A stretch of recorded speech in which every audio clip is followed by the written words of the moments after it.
the journey I remember little, except that soon after crossing the Dutch frontier, the train made straight for a distant range of mountains, and suddenly there was an opening in the chain through which we passed with the river that had cloven it. This spot, one of the great gates into Germany, and which is like the Guildford Gap on the Hog's Back on a huge scale, I have often seen again, and never without a thrill. And then came a still more poignant moment, the slowing down through hideous suburbs, and the indescribable emotion with which I read the word Leipzig on the platform board. We had breakfast at the little old Hotel de Rome hard by, and sallied forth to find Frau Professor Heinbach's dwelling, the romantic name of which was Place de Repos, Treppe G. Reposeful it certainly was, being a large block of a building well off the road, jammed in between two other equally hideous blocks. Romantic no one could call it, but what of that? Between me and it hung a veil woven of youth and hope, the strongest web of romance. And as we stepped under a dingy archway into a courtyard leading to staircase G, I was passing through the gate named Beautiful into the chosen city. We clambered up 3 pairs of rotten wooden stairs, my brother-in-law curiously sniffing the odours that lingered about them, odours which I really believe are the monopoly of the 2 or 3 sluggish streams Leipzig is built on, one of which, the Pleißer at its worst, crawled by close to our house. A stout, shy, motherly person, clad in what I afterwards knew was her best gown, greeted us very pleasantly and informed us, or rather Harry Davidson, for her Leipzig accent utterly defeated the little German I had, that I should not be cut off from England, in that she harboured another lodger, a charmanter Junge, Mr. B, nephew of a well-known potentate connected with Punch and a protégé of Frau Schumann's.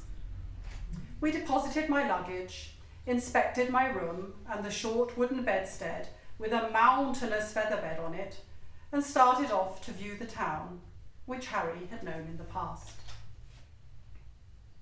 Even then it was full of charm.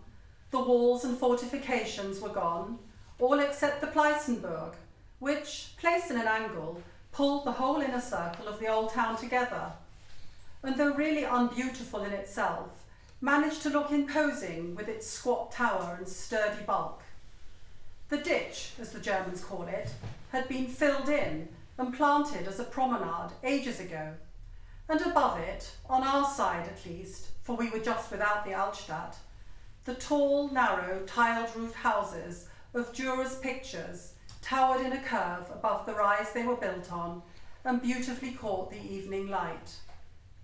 Close to us, on the fringe of the old town, was the Thomaskirche, where Bach played the organ, and the Thomas Schule, of which he was cantor. This is the only dwelling place of the great dead that ever moved me, hideous though it was. They have pulled down the Pleißenburg and the picturesque old mill beyond it, but I trust the Rathaus is still standing. Not very superb late Renaissance, it is nevertheless a fascinating building with its copper-clad pinnacles greened by verdigris and the warm, sombre colour of the brick. In my time, there were periodical agitations to clear it away, as also to widen 3 or 4 narrow streets close by, in which were still some fine old houses. But the Philistines were always overborne. We lunched at the best restaurant in town, Harry remarking it would reassure my father to hear what we had eaten for about 10 pence each, and then walked out into the Rosenthal, a sort of park and wood combined, quite pretty in a stiff style, but reputed to smell of in the spring to a degree that disconcerted even the most ardent lovers. Here I made my first amazed acquaintance with the well-known signboards Verboten, on which the German Empire is run, and which met us at every turn. I had thought grass was meant to walk on, but evidently this was a mistake. After that, there was a gala supper in our flat. I remember we had partridges stuffed with sauerkraut, which were pressed on us as being fine and begant.